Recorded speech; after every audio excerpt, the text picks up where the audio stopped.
Hello नमस्कार दोस्तों, मैं हरेंद्र कुमार आप सभी का दोस्त, आप सभी को इंजीनियर हरेंद्र क्लासेस में स्वागत करता हूं। जैसा कि दोस्त हम लोग क्या कर रहे हैं कि आज जो है घटना चक्र के बायोलॉजी स्टार्ट करेंगे। अब बायोलॉजी में आज बहुत ज़बरदस्त सेशन होने वाला है कि आज हम लोग किस में बाबू तो वर्गीकी के बारे में स्टडी करेंगे। वर्गीकी के बारे में स्टडी करेंगे। अब वर्गीकी में सर कि 2 जगत में जीवों का वर्गीकरण किसने किया था, 3 जगत में जीवों का वर्गीकरण किसने किया था, 4 जगत में किसने और 5 जगत में किसने किया था। आज इसी सब के बारे में कौन से जीव किस जगत के अंतर्गत आता है सारा के सारा इस वीडियो में ख़त्म होने वाला है। तो चलिए दोस्तों बताइए, 2 जगत में जीवों का वर्गीकरण किसने किया था, तो कैरोलस लिनियस ने। किसने? कैरोलस लिनियस ने। 3 जगत में किसने बांटा था बाबू? 3 जगत में तो ये हेकल, 3 जगत में हेकल। 4 जगत में पूछे तो कोपलैंड। किसने? कोपलैंड ने। 5 जगत में व्हिटेकर। 5 जगत में जीव का वर्गीकरण व्हिटेकर ने किया था। ठीक है, चलिए करें कि फर्स्ट क्वेश्चन सुनिएगा कि जीव विज्ञानियों ने पादप जगत और प्राणी जगत की जातियों को बहुत बड़ी संख्या में ज्ञात किया है, ढूंढ निकाला है और पहचान लिया है। संख्या के दृष्टि से अब तक ढूंढे हुए और पहचाने हुए जीवों में सबसे अधिक संख्या किसकी है? कवकों की है कि पादपों की है कि कीटों की है कि जीवाणुओं की है? तो कीटों की है। सबसे अधिक किसका है बाबू संख्या? कीटों की है। ठीक है, जीव विज्ञानियों के अनुसार जीव जगत में सबसे अधिक संख्या कीटों की है। कीट पतंग जो है ना वह किस जगत में आता है? तो आर्थ्रोपोडा संघ के अंतर्गत आता है। आर्थ्रोपोडा संघ के अंतर्गत आता है। ठीक है, इसमें कुल जातियों की बात करें तो 15 लाख से अधिक जातियाँ हैं इसमें। ठीक है, अच्छा कीट पतंग में कितने बाबू पंख होते हैं? तो 4 पंख होते हैं, 6 पाद होते हैं, माने पैर कितने होते हैं बाबू? 6। ठीक है, 4 पंख होते हैं। ठीक, अब सुनिए अमीबा। नेक्स्ट क्वेश्चन है, कथन सुनिएगा कि अमीबा विभाजन द्वारा जनन करता है। ठीक, सभी एक कोशिकीय जीव अलैंगिक विधियों से जनन करते हैं। देखिए ये दोनों कथन और कारण दोनों सही है कि अमीबा में विखंडन विधि द्वारा या विभाजन विधि द्वारा जनन प्रक्रिया होता है। अमीबा अपना भोजन कुटपाद द्वारा ग्रहण करता है। अमीबा की संरचना की बात करें तो इसका कोई निश्चित संरचना नहीं होता है, यानी यह कुटपाद द्वारा अपना भोजन ग्रहण करते हैं। एक कोशिकीय होता है अमीबा। ठीक है, देखिए सभी एक कोशिकीय जीव जो होता है वह अलैंगिक विधियों से जनन करता है। अलैंगिक विधि से जनन करता है एक कोशिकीय जीव। अलैंगिक विधि कहने का मतलब है कि उसमें क्या होगा? अलैंगिक विधि के मतलब कोई उसमें मेल पार्टनर की आवश्यकता नहीं होती है, कोई उसमें अलग से मेल पार्टनर की आवश्यकता नहीं होता है। ठीक है, अमीबा एक प्रोटोजोआ एक कोशिकीय जंतु है जो कि मानव में कैसा होता है? लैंगिक जनन होता है। ठीक है, यानी इसमें 2 अलग अलग सेक्स के कैटेगरी होता है। ठीक है, अमीबा एक प्रोटोजोआ एक कोशिकीय जंतु है जो कि प्रायः द्विखंडन विधि द्वारा जनन करता है। कैसे जनन करता है? द्विखंडन विधि द्वारा जनन करता है। प्रायः सभी एक कोशिकीय जीव जो है अलैंगिक विधि द्वारा जनन करते हैं। गर्म रुधिर वाले जंतु वे होते हैं जो शरीर के तापक्रम को हमेशा एक सा बनाए रखते हैं। यानी गर्म रुधिर वाले जंतु यानी वार्म ब्लडेड एनिमल जो भी है वह हमेशा एक समान ताप बनाए रखते हैं। कहने का मतलब है कि वह समतापी होते हैं। कैसे होते हैं? समतापी। सबसे अधिक तापमान किस जानवर के होता है बाबू? तो बकरी के खून का तापमान क्या होता है? 47 डिग्री सेल्सियस होता है। ठीक है, इसीलिए क्या किया जाता है कि आर्मी में अगर हमें ज्वाइन कीजिएगा ना तो सबसे ज़्यादा खौंसी भेड़ा का मीट खिलाया जाता है ताकि आप में क्या होके ज़्यादा जान होके हड्डी मजबूत होके खाइएगा। मुर्गा तो कुड़ुक कुड़ुक टूट जाएगा हड्डी। ठीक है, आइए निम्न में से कौन सा कथन सही नहीं है? निम्नलिखित में से कौन सा कथन सही नहीं है? तो सभी इकाइनोडर्मेटा सजीव प्रजक होते हैं, यह सही नहीं है। सुनिएगा सही कथन, बुझियो सुनिए। देखिए गोल कृमि में कोई परिसंचरण तंत्र नहीं होता है। गोल कृमि में बाबू कोई परिसंचरण तंत्र नहीं होता है। अस्थिल मछलियों में वाताशय आमतौर में से विद्यमान होता है। जो अस्थिल मछलियां हैं ना उसमें वाताशय आमतौर से विद्यमान होता है। उपास्थीसम मछलियों में निषेचन आंतरिक होता है। यह कथन ये सब बिल्कुल सही है। ठीक है, निम्नलिखित में से कौन सा मछली नहीं है? तो स्टार फिश मछली नहीं है। लेकिन सा fish, guitar fish, pipe fish ये सब मछली है। कुछ समुद्री जंतुओं के नाम मछलियों के नाम से मिलते जुलते हैं, परंतु ये मछलियाँ नहीं हैं। जैसे jelly fish, star fish, silver fish, cuttle fish, hag fish, razor fish, cray fish, ये सब मछलियाँ नहीं हैं। ठीक है। लेकिन अगर बात करें कि सा fish, guitar fish, pipe fish, ये सब क्या है? मछलियाँ है। ठीक। लेकिन जेली फिश मछली नहीं है। स्टार फिश मछली नहीं है।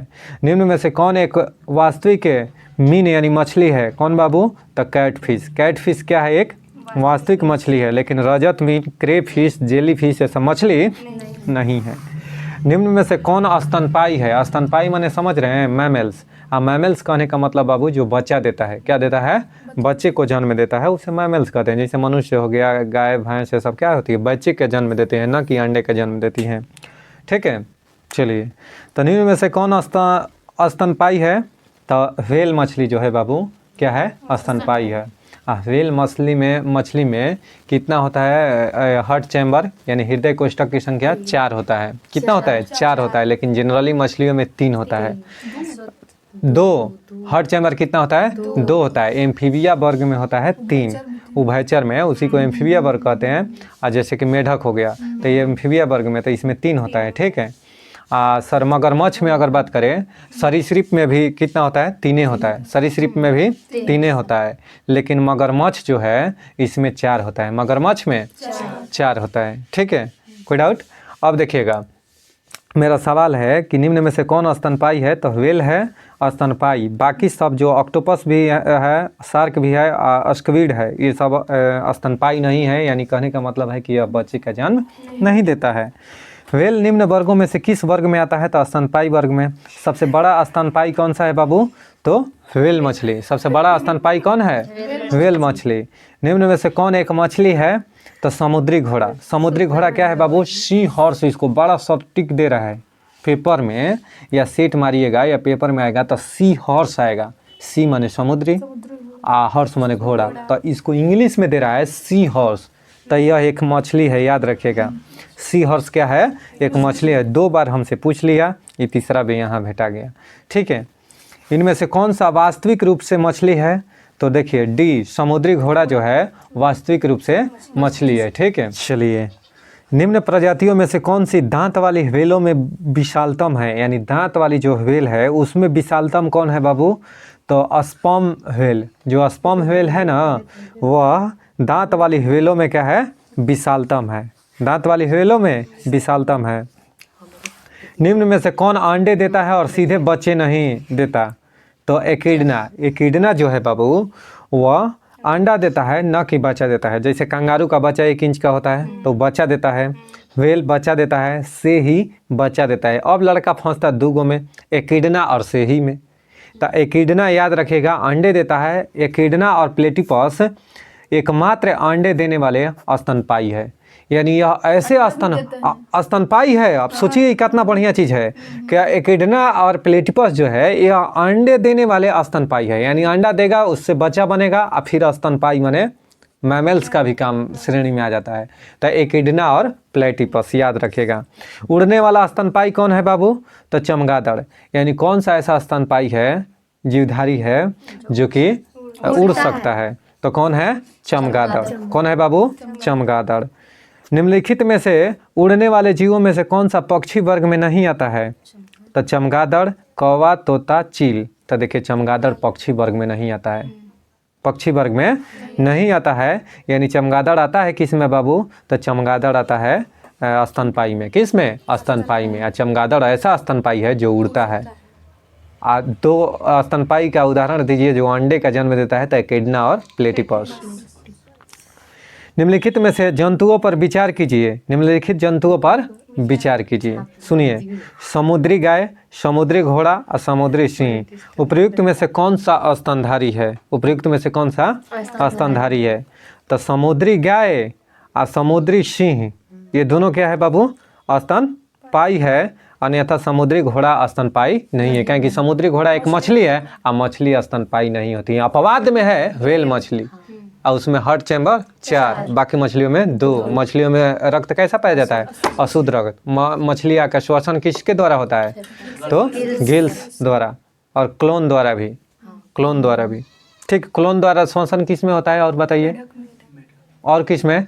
जोंक वगैरह नेरिस होता है ना, तो इस समय क्लोन द्वारा यानी उनके त्वचा द्वारा श्वसन होता है नहीं। इसीलिए जोंकवा दरार में ढुकियो जाएगा ना, तो जोंक तब वो क्या रहेगा? सांसों को, ठीक है, सांस लेते रहेगा। ठीक है, देखिए समुद्री जो बाबू काऊ है, समुद्री गाय एक विशाल शाकाहारी समुद्री स्तनधारी है। विशाल शाकाहारी समुद्री स्तनधारी। देखिए समुद्र में रहेगी लेकिन शाकाहारी है। कमल कीचड़ में खिलता है लेकिन कमल कमल है, कीचड़ से उपजा कमल है। वैसा ही समुद्री गाय सोचिए, समुद्र में रहना, जीव जंतुओं के बीच में रहना, लेकिन खाने का नहीं रे बाबा। समझ में आ गया ना? उसको खाने का नहीं खाने का। यानी समुद्री गाय जो है एक शाकाहारी जंतु, ठीक है, भले उसको दूसरा कोई खा जाएगा। समुद्री घोड़ा एक प्रकार की कशेरुकी मछली है। समुद्री सिंह जो है एक स्तनधारी है। समुद्री सिंह एक स्तनधारी है। तो याद रखिएगा कि कौन सा स्तनधारी है, तो समुद्री गाय और समुद्री सिंह। डॉल्फिन वर्गीकृत किए जाते हैं। डॉल्फिन वर्गीकृत किए जाते हैं किस में बाबू? तो अस्तनी में, यानी डॉल्फिन जो है अस्तनी में वर्गीकृत किए जाते हैं। चलिए, डॉल्फिन वर्गीकृत किए जाते हैं अस्तनी में। डॉल्फिन किस में बाबू? अस्तनी में आता है। निम्नलिखित में से सील किस जाति का पक्षी है? सील तो स्तनपाई। सील जो है ना बाबू, वह स्तनपाई है। कैसा है? स्तनपाई है। सील या फुक्का एवं स्तनपाई मैमेलिया जंतु है जो गण कार्निवोरा के अंतर्गत आता है। यह एक जलीय, चुस्त और शक्तिशाली स्तनधारी जंतु है। निःश्रंस प्राणी कौन सा है? तो ऑटर। ऑटर क्या है बाबू? तो निःश्रंस प्राणी है। ऑटर क्या है? निःश्रंस प्राणी है। ठीक है, निम्नलिखित प्राणियों पर विचार कीजिए।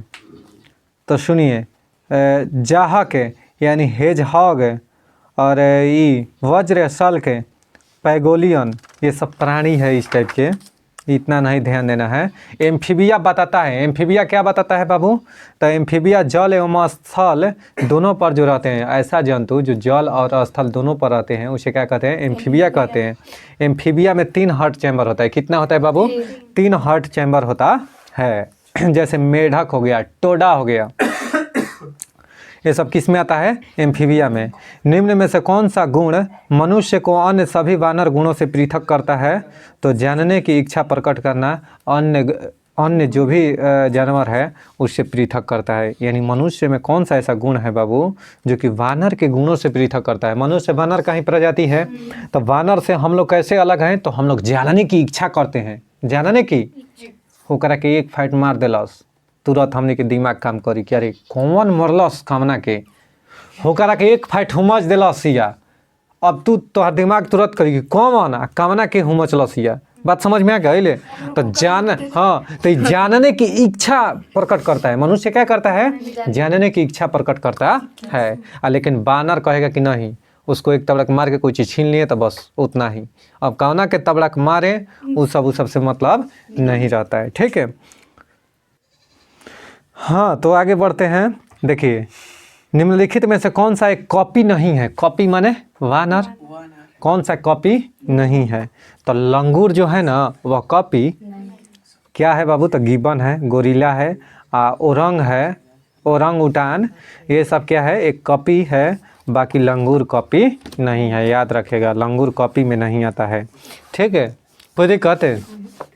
निम्नलिखित में से कौन सा जीव जो है निस्यंदक भोजी यानी फिल्टर फीडर है? कौन सा फिल्टर फीडर? समझ में आ गया? यानी निम्नलिखित में से कौन सा फिल्टर फीडर है? तो देखिए, इसमें कौन सा है बाबू? तो सीप यानी ऑयटर्स। आयस्टर यह क्या है? एक निस्यंद भोजी यानी फिल्टर फीडर है। कौन सा? तो सीप है। कौन सा बाबू? सीप। ठीक है, निम्नलिखित में से कौन सा एक जीव अन्य 3 जीवों के वर्ग में नहीं है? तो केकड़ा। केकड़ा जो है ना वह अन्य तीनों जीवों से क्या है, भिन्न है। तो कौन सा जीव है बाबू, तो मकड़ी, बिच्छू और बरूथी। तो देखिए केकड़े का वर्ग जो है मेलेको अस्ट्रेका है, मेलेको अस्ट्रेका है। बिच्छू का वर्ग कहेगा ना तो एरेक्निडा है, और मकड़ी का वर्ग कहेगा तो एरेक्निडा, यानी एरेक्निडा के अंतर्गत मकड़ी या बिच्छू दोनों आता है। कड़कनाथ एक किस्म है तो मुर्गे की, कड़कनाथ मुर्गा होता है। कड़कनाथ किसका किस्म है, तो मुर्गे की। मध्य प्रदेश का जीआई टैग कड़कनाथ मुर्गा के, GI tag. White leg horn एक किस्म है कुस्कुटो का। व्हाइट लेग हॉर्न एक किस्म है किसका बाबू, तो कुस्कुटो का। कुस्कुटा कहने का मतलब है बाबू कि व्हाइट लोग हॉर्न कुस्कुटो की एक किस्म है। निम्नलिखित में से कौन सा कीट नहीं है, बताइए। मकड़ी, मच्छर, खटमल, घरेलू मक्खी। तो मकड़ी जो है, मकड़ी वह एक कीट नहीं है, जबकि खटमल, घरेलू मक्खी या मच्छर ये सब क्या है, कीट में आता है। ये सब किस वर्ग के अंतर्गत, तो आर्थ्रोपोडा संघ के अंतर्गत आता है। निम्नलिखित में से कौन सा कीट नहीं है, तो मकड़ी कीट नहीं है। जुगनू होता है एक कीट, जुगनू, जुगजुग। बरसात के दिनों में, बरसात के मौसम में जुगजुग जुगजुग नहीं चमचमकता है तो कीट होता है। कीट और माइट वास्तव में होते हैं मकड़ी वंशी। क्या होते हैं, मकड़ी वंशी, जैसे मकड़ी वंश के होते हैं। मकड़ी कीट से भिन्न होती हैं क्योंकि मकड़ी में पाई जाती हैं 8 टांगे। ओहो, मकड़ी कीट एक संग के हैं लेकिन मकड़ी कीट से भिन्न है, कहें कि मकड़ी में 8 टांगे जबकि कीट में 6 टांगे। कीट में कितना मजेदार बात बा, बुझा गई। ठीक है। निम्नलिखित में से कौन कीट नहीं है, तो मकड़ी। मकड़ी कीट, मकड़ी में कौ गो टांग, 8 गो, और जबकि अन्य कीट पतंगों में 6 टांग, यानी 6 पाद और 4 पंख। हाँ देखिए, निम्न में से किस जीव का रक्त सफेद होता है, बताइए। किस जीव का रक्त सफेद होता है, तो तिलचट्टा। तिलचट्टा का रक्त कैसा होता है, सफेद। ऑक्सीजन हेतु हीमोग्लोबिन का प्रयोग न करने के कारण, ऑक्सीजन हेतु, ऑक्सीजन के सप्लाई हेतु हीमोग्लोबिन का प्रयोग न करने के कारण तिलचट्टे के खून का रंग लाल नहीं बल्कि रंगहीन होता है। कोई रंग नहीं होता है, रंगहीन होता है। काकरोच के रक्त द्वारा, काकरोच जो होता है के रक्त द्वारा ऑक्सीजन का परिवहन नहीं किया जाता है, इसका रंग भी लाल नहीं होता है, क्योंकि इसमें हीमोग्लोबिन उपस्थित नहीं होता है। तो काकरोच और कौन सा, तिलचट्टा, इस सब में क्या है बाबू, सफ़ेद रंग का इस सब का खून होता है, इसमें हीमोग्लोबिन नहीं पाया जाता है। जब चींटियाँ काटती हैं तब वे अंतः छेपित करती हैं किसको, तो फॉर्मिक अम्ल को। किसको, जब चींटी काटती है ना तो अंतः छेपित करती हैं किसको बाबू, तो फॉर्मिक अम्ल को। चींटी के डंक में कौन सा है, बिच्छू के डंक में फॉर्मिक एसिड होता है। मकड़ियों द्वारा उत्पादित रेशम कहलाता है, मकड़ी के द्वारा जो रेशम उत्पन्न होगा ना तो उसको गोसामर रेशा कहेंगे। गोसामर रेशा, मकड़ियों द्वारा उत्पन्न रेशों को क्या कहेंगे, गोसामर रेशा। गोसामर रेशा। देखिए, रेशम प्रोटीन निर्मित फाइबर है। रेशम किससे निर्मित होता है बाबू, प्रोटीन से। मधुमक्खियाँ, तितलियाँ, मकड़ियाँ इसका उत्पादन करती हैं। मधुमक्खियाँ जो है, तितली जो है, मकड़ियाँ हैं, ये सब किसका उत्पादन करती हैं, तो रेशम का। अब मकड़ियों द्वारा उत्पादित रेशम गोसामर कहलाता है। और रेशम के अन्य प्रकार है मलबरी रेशम, मलबरी रेशम हो गया, टसर रेशम, ईरी रेशम, मूंगा रेशम हो गया। मकड़ियों द्वारा उत्पादित रेशम कहलाता है बाबू तो गोसामर रेशा। याद हो गया ना। अब आइए, फीता कृमि कथन में सही कथन बता रहा हूँ। फीता कृमि जो होता है वह उभयलिंगी होता है। क्या होता है, टेप वर्म। फीता कृमि को कहते हैं टेप वर्म, और यह क्या होता है, उभयलिंगी होता है। गोल कृमि, राउंड वर्म जो होता है, अलग अलग लिंग से सेक्स करते हैं, यानी अलग अलग लिंग के होते हैं। अब फाइलेरिया कहेगा तो सूत्र कृमि से होता है। फाइलेरिया किससे, सूत्र कृमि से होता है। ठीक है, तो याद रखिएगा, फाइलेरिया किससे, सूत्र कृमि से। गोल कृमि के अलग अलग लिंग होते हैं, और फीता कृमि के उभयलिंगी होते हैं, यानी टेप वर्म जो होता है ना वह उभयलिंगी होता है। निम्नलिखित में से किस ग्रुप के जंतु प्रायः रात्रिचर होते हैं। रात्रिचर माने समझ रहे हैं, रात्रि में जो चलने वाला। तो मच्छर रात्रि में खटखटाता है दरवाजा, चमगादड़ ये भी, उल्लू, ये सब रात्रिचर है, रात्रि में जगेगा। उल्लू बड़ा बड़ा छत पर रहता है किसी के, देखिए मच्छर के बारे में क्या सही है बाबू, तो सुनिएगा, केवल मादा रक्त खून चूसती है, यानी मच्छर में पुरुष वाला खून नहीं चूसता है, मादा वाला खून चूसती है। अच्छा, पांचवा कह रहा है कि नर की अपेक्षा मादा के डैने बड़े होते हैं। अरे बाप रे बाप, नर की अपेक्षा मादा के डैना क्या होला, बड़ा होता है। ठीक है, तो मादा जो मच्छर है ना वो खून चूसती है, और नर की अपेक्षा मादा के डैने क्या होते हैं, बड़े होते हैं। तो दो कथन इन लोगों के बारे में बहुत बहुत धन्यवाद, सही था, जिसको कि आप लोग को ध्यान में रखना चाहिए था। यह यूपीआरओ में क्वेश्चन पूछ चुका है। चलिए आगे पढ़ाते हैं। चलिए, तो निम्नलिखित में से किस हिंद यवन शासक ने शीशे के सिक्के जारी किए थे? तो स्ट्रेटो द्वितीय, स्ट्रेटो द्वितीय हिंद यवन शासक। तो सतवाहन वंश ने, किस वंश कहेगा ना, किस वंश ने शीशे का सिक्का जारी किया था? तो सतवाहन वंश ने। लेकिन ये कह रहा है कि निम्नलिखित में से किस हिंद यवन शासक के बात कर रहा है, वंश नहीं। तब हो जाएगा कौन सा? स्ट्रेटो द्वितीय, स्ट्रेटो द्वितीय। निम्नलिखित में से किसके सिक्कों पर शंकरषण एवं वासुदेव दोनों अंकित हैं? तो अगाथोक्लीज, अगाथोक्लीज के सिक्के पर शंकरषण एवं वासुदेव दोनों का अंकित है, चित्र अंकित है। ठीक है, निम्नलिखित में से कौन सा एक अन्य तीनों से समसामयिक नहीं था? समसामयिक माने मिलता हुआ नहीं था। तब मिलिंद, मिलिंद जो था ना वह इन तीनों से भिन्न था, यानी समसामयिक नहीं था। जैसे बिंबिसार हो गया, गौतम बुद्ध हो गया, प्रसेनजीत हो गया, ये सबसे भिन्न था। अब सुनिए, बिंबिसार जो है मगध राजवंश के संस्थापक कौन था?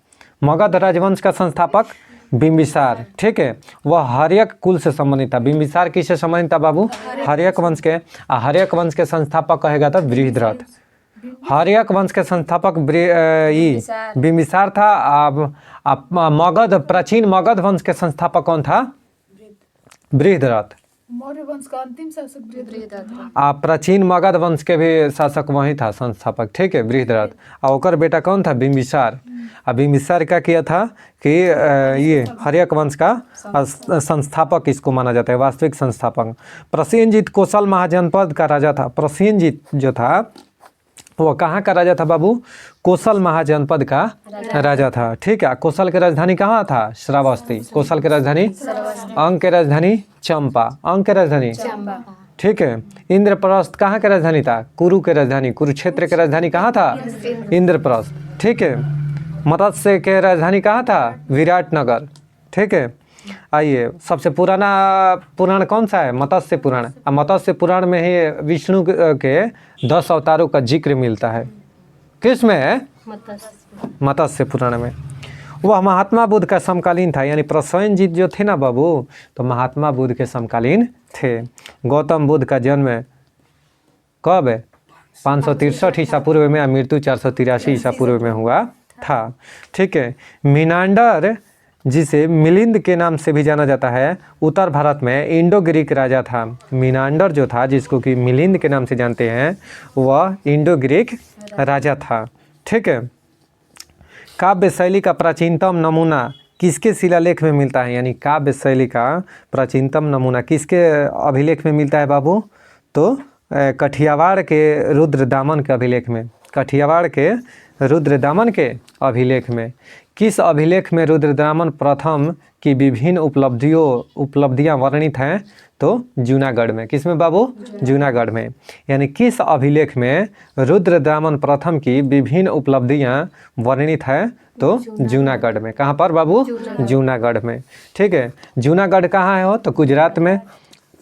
बिना बेगार के किसने सुदर्शन झील का जीर्णोद्धार करवाया था?